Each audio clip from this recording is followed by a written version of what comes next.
어느 교회 권사님이 계신데, 여자 권사님이 계신데, 이 남편의 그 잘못된 그 음주 습관을 인해서 지쳐 있었습니다. 그 남편은 술에 만취가 되는 날이면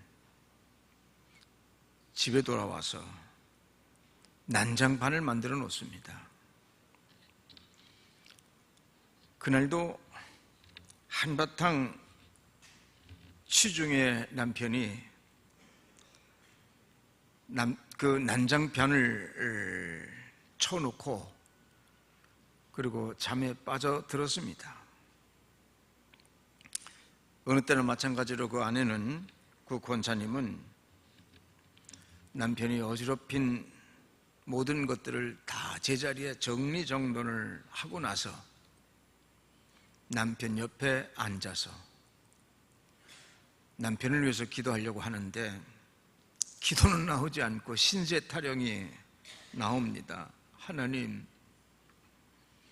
저는 언제까지 이렇게 살아야 되나요? 그런데 하나님의 말씀이 불현듯 떠올랐어요. 아니야, 기도할 때에는 감사함으로 해야지. 응답받는 기도는 감사함으로 드리는 기도라고 하는데, 그래서 이렇게 기도를 합니다. 하나님, 기도를 하려고 하는데요, 감사한 일이 하나도 떠오르질 않아요.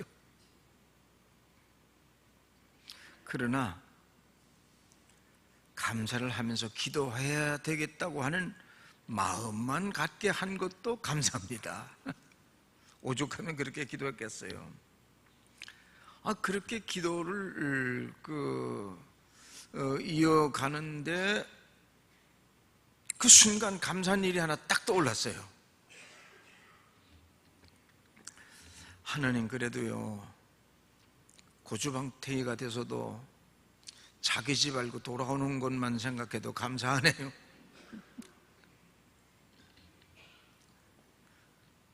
그러자 감사한 일이 또 올라왔어요. 우리 남편은 술만 안 마시면 그만한 남편이 없는데 좋은 점을 생각하면서 하나님 감사합니다. 그런데 그 다음에 떠오른 그의 생각을 따라 기도를 하는데, 하나님, 생각하니까 너무나도 감사하네요. 아무리 고주망태가 되어도요, 제가 교회에 다니는 일에 대해서는 한 번도 잔소리한 적이 없네요. 감사합니다. 그 생각을 하면서 감사하니까 입에서 웃음이 스치고 지나가는 거예요. 그래서 힉 하고, 이게 웃는 것 같이 그렇게 희죽거렸는데, 그 순간을, 그 찰나를 놓치지 않고 남편이 눈을 번쩍 떴어요. 깊은 야밤에 혼자 앉아가지고요, 자기 곁에 앉아가지고 실실 웃는 아내의 모습을 보니까 이거 아내가 혹시 실성한 게 아니야 하는 생각이 번쩍 드는 거예요. 그래서 여보 어깨를 치면서, 여보 괜찮아? 그때 아내가 하나님이 주신 지혜죠. 여보, 당신과 같은 남편이 곁에 있다는 것이 얼마나 고마운지 제가 감사의 기도를 드렸어요. 그러면서 그 남편에 대해서 지금까지 생각했던 것들을 정리를 해서, 아무리 당신이 고주망태이가 되어서 돌아오더라도 나 교회에 나가는 일에 대해서 잔소리 한번 하는 걸 내가 듣질 못했는데 생각하니까 얼마나 감사한지 참 모르겠네요. 당신은요, 술만 안 마시면 1등 하면서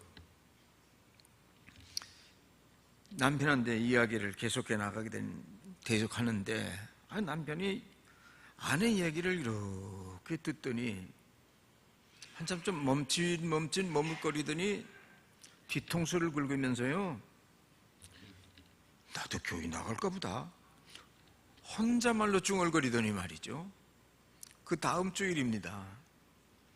아내가 곱게 화장을 하고 교회에 나가기 위해서 이제 나가는데 남편이 부르는 거예요. 여보, 왜 나 교회 갔다 올게? 그러니까 나도 같이 가면 안 돼?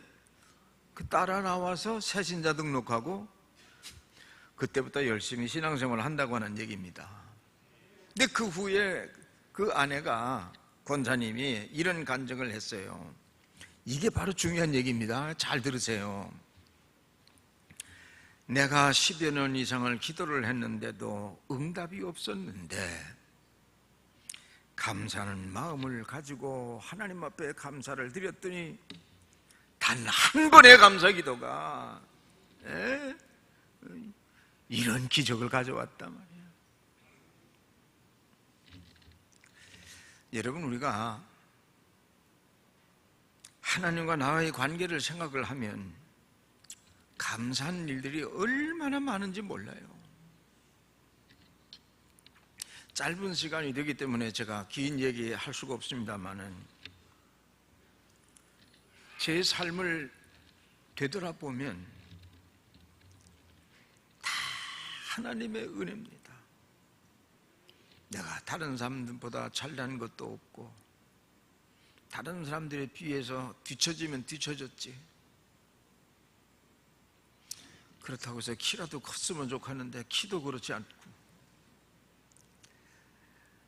그래서 감사한 마음을 가지고 항상 그렇게 살다가 보니까 여기까지 주님의 인도함을 받게 됐어요. 빌립보서 4장 6절에 있는 말씀에 보니까요, 이렇게 말씀하십니다. 아무것도 염려하지 말고 오직 모든 일에 기도와 간구로 너희 구할 것을 구하라. 감사한 마음으로 구하라. 그리하면 주시리라. 어떻게 구하라고 그랬어요? 감사함으로 구하라.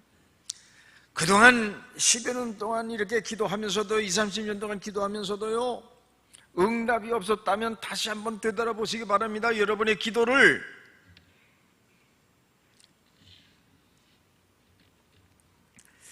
그러면 우리가 감사하면서 기도할 때 어떤 일들이 일어나요? 구체적으로 어떤 일들이 일어나는가 한번 살펴보려고 합니다. 첫째로 말씀드리려고 하는 것은요, 하나님의 영광이 드러납니다. 하나님의 영광이 드러납니다. 여러분, 하나님께서 인간을 창조하실 때 그 창조 목적이 있는데, 그 하나님이 우리를 창조하신 창조 목적의 베스트가 뭔지 아세요? 하나님은 우리를 통해서 영광 받으시기를 원하셨어요. 그래서 우리가 하나님께 영광을 돌려드릴 때 그것이 하나님의 마음에 맞는 삶이 되는 거예요. 그런데 어떻게 하나님은 영광을 받으시느냐? 우리가 하나님 영광 받아 주시옵소서, 그래서 하나님이 영광 받으시는 것이 아니라 시편 50편 23절에 있는 말씀에 보니까 감사로 제사를 드리는 자가 나를 영화롭게 하나니, 예배를 드릴 때도요, 감사한 마음으로 예배를 드릴 때 하나님이 영광을 받으신다는 거예요. 그 행위를 옳게 하는 자에게, 그 행위를 옳게 하는 자는 어떤 자입니까? 하나님의 은혜에 대한 감사한 마음을 가지고 믿음으로 하나님께 감사합니다, 이 신앙적인 고백을 가지고 나아가는 자에게 내가 하나님의 구원을 보이리라 그랬어요. 그 예를 하나 들어볼까요? 요한복음 6장에 있는 말씀입니다. 한 번은 예수님께서 벳세다라는 곳에서 말씀을 전하시는데 얼마나 많은 사람들이 인산인해를 읽어서 모여들었는지 몰라요. 5,000명쯤 되더라 그랬는데 여자도 빠져있고 아이들도 빠져있어요. 그 여자하고 아이들까지 다 합산을 하면 어느 정도나 될까? 그래서 신학 그 전문가들은 그것도 추론을 하는 건데 한 8,000명은 넘었을 거다 그렇게 봅니다. 그렇게 많은 사람들이 인산인해를 이루어 모였습니다. 그것을 가리켜서 빈들이라 그렇게 얘기합니다. 저도 가봤지만 2000년 세월이 흘렀지만 지금도 빈들이야. 빈들, 지금도 빈들이야. 예수님께서 말씀을 전하시는데 시간이 점심 먹을 시간이 지나갔어요. 거기서 어떻게 8,000명을 먹일 수 있는 어떤 그런 시설이 있습니까? 무슨 장사가 그 곁에 있습니까? 어디서 그 공수를 해올 수 있습니까?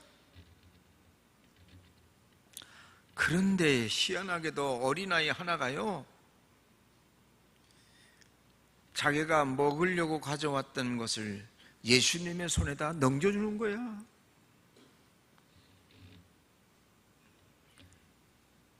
여기에 한 아이가 있어. 보리떡 5덩어리와 물고기 2마리를 드렸다. 어린아이의 한 끼분에 해당되는 지극히 작은 것인데 예수님께서는 그것을 받으시고 아이고 착해라, 너나 먹어, 그러신 것이 아니고 배고프니 내가 먹어야 강론을 잘하겠지 하고서는 후딱 잡수지고 시침뚝된 것도 아니고 예수께서 떡을 가지사 하늘을 향하여 축사하시고 그랬어요. 축사가 무슨 뜻입니까? 축사라고 하는 말은 헬라어로요 유카리스테오라고 하는 말입니다. 유카리스테오. 이 유카리스테오라고 하는 말은 무슨 말인가 하면 감사하고 그런 뜻입니다. 그런데 우리나라 성경이 번역될 때에 그렇게 번역하지 않고 축사라는 말로 번역을 해놨어요. 그 원어와 조금씩 좀 그 의미가 좀 다른 부분들이 간혹 이렇게 발견이 됩니다. 하늘을 우러러 하나님 앞에 감사의 기도를 드린 다음에 앉은 저희들에게 나누어주시고 물고기도 그렇게 그들의 원대로 주시니라 그랬어요. 원대로. 더 먹고 싶으면 더 먹으라는 얘기요. 야, 하나 이상은 더 먹으면 안 돼? 그게 아니요. 그냥 먹고 싶다면 원대로 주셨다는 얘기야. 원대로 주셨다. 그때 5,000명, 한 8,000명이 먹고도 남았다는 얘기예요. 어떤 할머니는 아마 그랬을지도 몰라요. 아이고, 집에서 굶주려고는 내 새끼 좀 갖다 줘야 되겠다 해서요 판테 속에 집어넣었을지도 몰라요. 다시 말하면요, 작고 적음에도 불구하고 예수님께서 하나님을 향하여 감사하고 그것을 나눠줄 때 1인분에 해당되는 것이 8,000명분으로 확충이 돼가지고 거기에 모이던 모든 사람들을 다 배불리 먹게 하고 남은 거 버리지 말고 다 모아라 해서 모았더니 12광우리가 됐단 말이죠. 그런데 중요한 것이 있습니다. 이 사건 이후에 이 일로 하나님께 영광을 돌려보냈다 그랬어요. 하나님의 영광이 됐다고 말이야. 여러분, 우리가 감사하게 되면 하나님이 받으실 영광이 드러나게 돼 있다고 말이야. 감사하면 말이죠. 일반적으로 사람들은요 많은 것을 가질 때 감사합니다, 큰 것을 가졌을 때 감사합니다. 쉽지만 적은 것을 가지고 감사한다는 것은 참 어려운 일입니다. 그렇잖아요? 쉬운 일이 결코 아닙니다. 그러나 예수를 그리스도로 고백한 그리스도의 사람들의 특징이 무엇입니까? 저 베데스다 빈들에서 지극히 적은 것이지만 그것에 대해서도 감사하는 마음을 가지고 하나님께 드릴 때, 거기에 모였던 모든 사람들이 다 배불리 먹고 남은 조각이 12바구니에 남을 정도가 됐다고 하는 말씀처럼 지극히 적은 것에 대해서도 감사할 줄 아는 사람들이 그리스도인이에요. 그리스도인. 그래서 스폴존이라는 분은 이런 글을 우리에게 남겼습니다. 하나님은 반딧불을 보고 감사하는 사람에게는 촛불을 주시고, 촛불을 보고 감사하는 사람들에게는 달빛을 주시고, 달빛을 보고 감사하는 사람들에게는 태양빛을 주시고, 태양빛을 보고 감사하는 사람에게는 영원한 천국의 빛을 주신다. 감사를 따라서 말이죠, 그 결과는 엄청나게 달라지는 거예요. 그 결과가. 근데 우리가 한평생을 살아가다 보면요, 여러 종류의 사람들을 만나는데 세 가지로 얘기할 수 있어요. 첫째, 어떤 사람이냐? 자기가 필요한 만큼 충족이 되어야 감사하는 사람. 그런가 하면 어떤 사람은 필요 이상으로 넘쳐야만 감사하는 사람. 근데 세 번째는 작은 것에 대해서도 감사할 줄 아는 사람. 이 세 부류 가운데 그리스도인들은 어디에 속합니까? 1, 2, 3, 오늘 빨리 찍어보세요. 작은 것임에도 불구하고 감사할 줄 아는 사람들이 진정한 의미에서의 그리스도인이야. 그때에 어떤 일이 일어나냐? 하나님이 영광을 받으신다는 거예요. 하나님이 영광을 받으신다. 두 번째로요, 감사할 때 어떤 일이 일어나느냐? 감사는 행복을 가져옵니다. 행복을. 보통 사람들은 행복은 멀린 것으로 생각해요. 까마득하게 멀린 것으로 생각해요. 아주 멀리는 것으로 생각해요. 그런데 아주 가까운 곳에 있습니다. 어디 있습니까? 감사하는 마음 가운데 행복은 있는 겁니다. 어떤 면에서 행복이라고 하는 것과 감사라는 건 같이 가는 겁니다. 감사가 있는 곳에는 행복이 있고, 행복이 있는 곳은 감사가 있고, 우리는 떼어서 분리해서 생각할 수가 없는 거예요.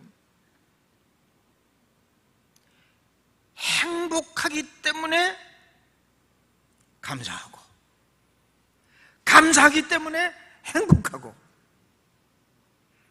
같이 가는 거예요. 같이 가는 거예요. 근데 행복의 반대는 뭐죠? 불행이죠. 불행.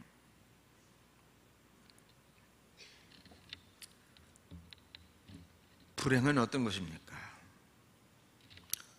항상 누군가를 원망하는 거예요. 누군가를 불평하는 거예요. 나에게 잘못한 사람의 그 기억에서 벗어나지 못한 채, 그놈 때문에, 그놈 때문에, 그놈 때문에.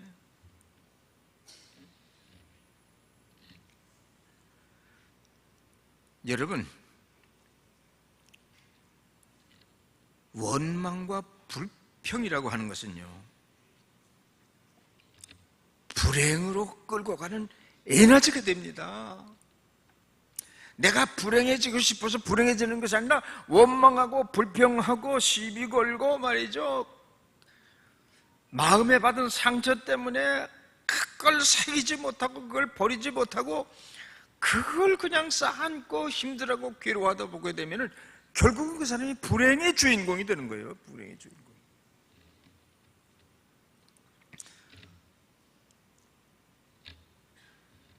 불행하게도 항상 가난한 마음으로 평생을 살다가 가는 거죠.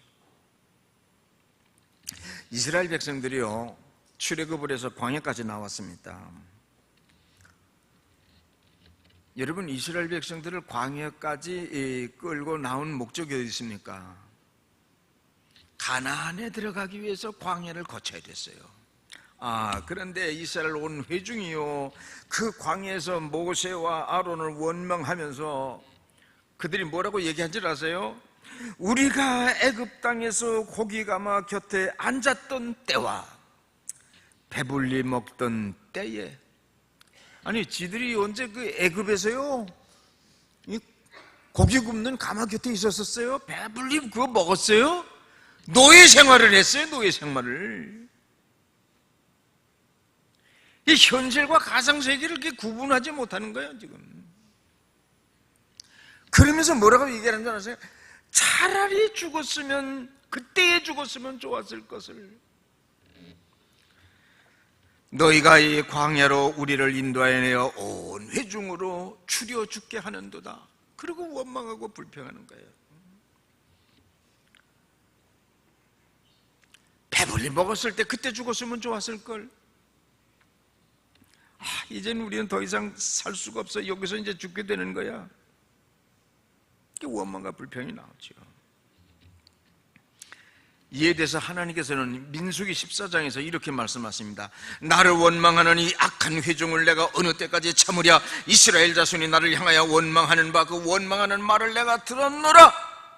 그 다음에 잘 들어보세요. 여호와의 말씀에 나의 삶을 가리켜 맹세하노라. 너희 한 말이 내 귀에 들린 대로 내가 너희에게 행하느니 원망하고 불평하는 그대로 하나님께서 너희에게 행하시리라 그랬어요.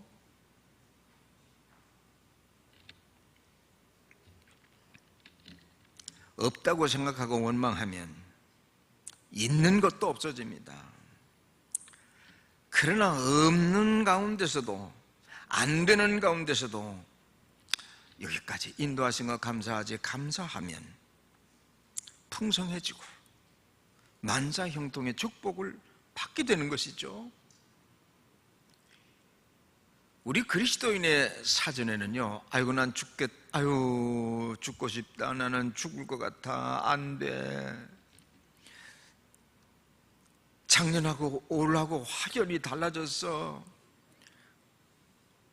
그건 우리 그리스도인들이 하는 말이 아니에요. 그거는 날마다 이전 것은 지나갔으니 보라 새 것이 되었도다. 새로운 희망과 꿈을 가지고 미래를 향해서 도전하고 전진하는 사람이 진정한 의미에서 그리스도인이라고 말이죠. 빈들에서도 예수님은요, 적은 것을 가지고도 감사드렸어요. 그때 오병이어의 기적이 일어나서 거기에 모였던 사람들이 다 배불리 먹고 남은 조각을 모으라니까 12바구니가 찼더라 그랬어요.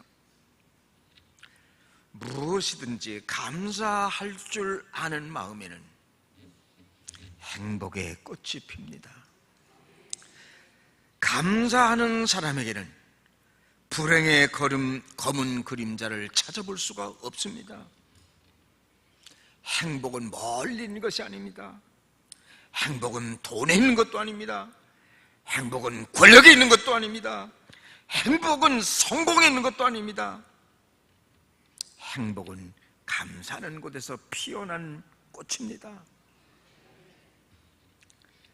적은 것 과소평가하지 마시고 그 가운데서도 하나님의 은혜를 감사하면서 하나님은 언제나 내가 생각했던 것보다 더 좋은 것을 주시기를 기뻐하시는 분이니 선하신 그분이 일하실 수 있도록 하나님이 일할 수 있는 자리를 우리가 만들어드리는 일이에요.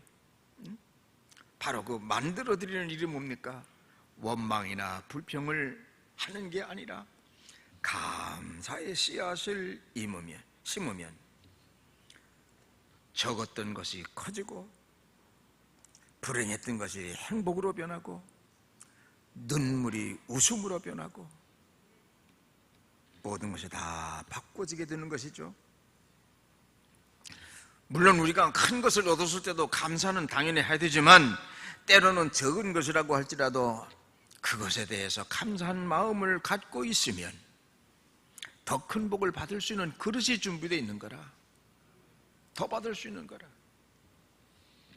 행복해질 줄로 믿습니다. 마지막 세 번째는 감사는요, 최고의 무기와 방패가 됩니다. 하나님의 뜻이 무엇이죠? 오늘 본문에 있는 말씀해 보니까 하나님의 뜻이 무엇이죠? 범사에 감사라. 이는 너희를 향하신 하나님의 뜻이다 그랬어요. 그럼 마귀의 뜻은 무엇일까요? 잘 모르고 갔어요? 마귀의 뜻은요, 원망하고 불평하고 시비하고 말이죠. 그게 마귀의 뜻이야. 이분론적으로 우리가 보면 원망과 불평을 하다 보게 되면 우리의 인생은 불행의 늪으로 빠져들어가게 되는 거야. 그러한 마귀를 이길 수 있는 최고의 병기가 뭐냐? 그런 끊임없는 마귀의 그 화살을 막아낼 수 있는 방패는 뭐냐? 감사야, 감사. 감사의 방패를 가지고, 감사의 병기를 가지고 대적하는 거예요, 대적하는 거. 마귀는 이렇게 속삭입니다. 어떻게 속삭이는지 아세요? 하나님은 우리에게 말씀하시기를 항상 기뻐하라. 마귀는 어떻게 해요? 항상 슬퍼하라. 하나님은 쉬지 말고 기도하라. 마귀는 어떻게 해요? 쉬지 말고 헐뜯어라. 쉬지 말고 시기하라. 쉬지 말고 원망하라. 그냥 마지막에 하나님은 범사에 감사하라고 그랬어요. 그럼 마귀는 뭐라고 할까요? 범사에 불평하라. 한 번은 바울과 실라가요, 복음을 전하다가 관원들에게 체포가 돼가지고 매를 싸게 맞고요, 손과 발에 쇠사슬이 묶이고요, 어두운 감옥에 내동댕이 쳐졌어요. 저도 가봤어요. 그 바울이 기적이 일어났던 그 옥을 가봤어요. 이야, 참. 그런데 안 들어가고 복음을 전하고 여기까지 왔다는 것이 얼마나 감사한지요. 너무너무 감사했어요. 저 같으면 그런 상황에 처했을 때 과연 바울과 실라처럼 그렇게 했을까?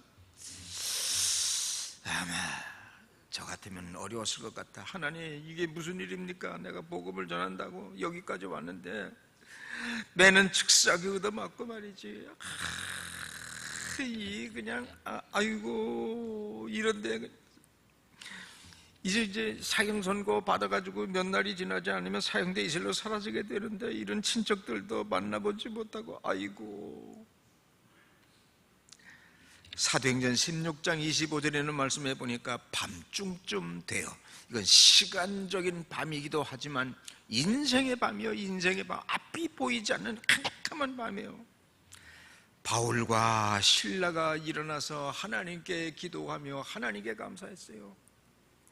어떻게 그런 자리에서 하나님께 감사하는 일이 일어날 수가 있겠어요? 그때 죄수들이 듣더라 그랬어요. 죄수들이 듣더라. 야, 희한한 놈들이네, 저놈들. 즉석에 얻어맞고 말이지. 이제 몇 날 안 되면 사형대주로 사라져가는데 말이야. 뭐가 좋아서 저는 감사를 해? 여러분, 악한 마귀는 복음을 전하는 바울과 실라를 죽이려고 했지만은 감사와 찬송을 가지고 있던 바울과 실라는 죽일 수가 없었어요. 드디어 하나님의 손을 걷어 제치고 올리기 시작했습니다. 바울과 실라를 구원하기 위해서 하나님이 이제 시작한 거야. 이제는 내가 할 때다. 그래서 사도행전 16장 26절에 있는 말씀을 보니까 이에 호련히 지진이 나서 땅이 흔들리는 지진이 일어난 거예요. 그러고 나니까 어떻게 됩니까? 옥토가 막 웅하니 움직이기 시작합니다. 그러더니 문이 번쩍번쩍 열립니다. 문만 열린 겁니까? 쇠사슬까지 확 풀려졌어요. 그 당시 법으로는요, 사형 선고를 받은 죄수를 놓치는 간수는 그 사형 선고를 받았던 그 선고를 그가 받게 돼 있어요. 그러면은 바울과 실라를 놓쳤다고 하면 그 간수가 대신 죽어야 되는 거예요. 그게 그 당시의 법이요. 그런데 이 간수가 말이죠, 어떻게 했어요? 바울과 실라 앞에 엉금엉금 끼워가지고는 선생들아, 내가 어떻게 해야 구원을 받겠느냐. 인간의 근본적인 구원이 무엇인지를 이 사람들은 알고 있다 그 말이야. 거기에서 빌립보 교회가 시작되는 겁니다. 빌립보 교회가 탄생하는 겁니다. 사람이 원망하고 불평하고 시비하면 불행이라고 하는 감옥에 갇혀지게 되지만, 어려운 그런 속에서도요, 하나님께 감사의 마음을 가지고 주님 앞에 서면 하나님의 성령이 우리 앞으로 함께 하시기 때문에 어떤 일이 일어납니까? 마귀의 화살을 짝살내고 마귀의 세력을 밀어내고 하나님의 영원한 승리의 깃발을 꽂게 되는 줄로 믿습니다. 마귀의 동무대가 되면요, 패망의 절망으로, 절벽으로 추락되어 가는 인생이 되지만, 하나님이 장악하시면 행복과 기쁨과 평안과 만사형통의 축복이 함께하는 새로운 시대가 열려지게 되는 것을 믿으시기 바랍니다. 감사로 하나님께 영광을 돌리며 감사하는 마음으로 살면 먼저 내 마음에 풍성함을 얻게 돼서 행복이 찾아오고, 더 나아가서는 악한 어둠의 세력인 마귀를 물리치니까 탄탄대로야, 앞으로 주어진 길이 탄탄대로 승리적인 인생을 살아가게 될 줄로 압니다. 근본적 안에는 이 추석이 있죠.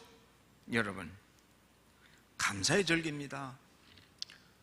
낳아주시고 길러주신 부모님이 계시다면 감사한 마음을 표하세요. 형제지간에도 그들이 있음을 인해서 감사한 마음을 나누세요. 사랑하는 자녀들에게도 감사한 마음을 표하세요. 서로 감사하면 행복의 꽃이 핍니다. 감사하는 가정이 되면 행복한 가정이 됩니다. 행복한 미래가 보장이 됩니다.